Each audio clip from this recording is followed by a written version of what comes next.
নমস্কার, welcome to my channel সমস্যা শ্রী শ্রী রাধাকৃষ্ণ গোপাল শ্রীমদ ভগবদ গীতা। আজ 26 জুন 2025 আমি শ্রীমদ ভগবদ গীতার প্রথম অধ্যায়ের 20তম শ্লোকের ব্যাখ্যার 21 পৃষ্ঠার কিছু অংশ পাঠ করছি।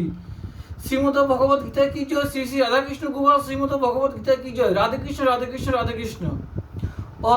অর্থাৎ এবার সঞ্জয় ভগবান শ্রীকৃষ্ণকে এবং অর্জুনের কথোপকথন রূপ ভগবদ গীতা শুরু করেন।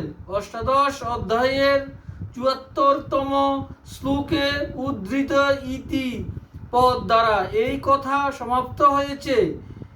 এই রকমই দ্বিতীয় অধ্যায়ের 11 শ্লোক থেকে ভগবদ গীতার উপদেশ আরম্ভ হয়েছে এবং সেই উপদেশ শেষ হয়েছে অষ্টাদশ অধ্যায়ের 66তম শ্লোকে।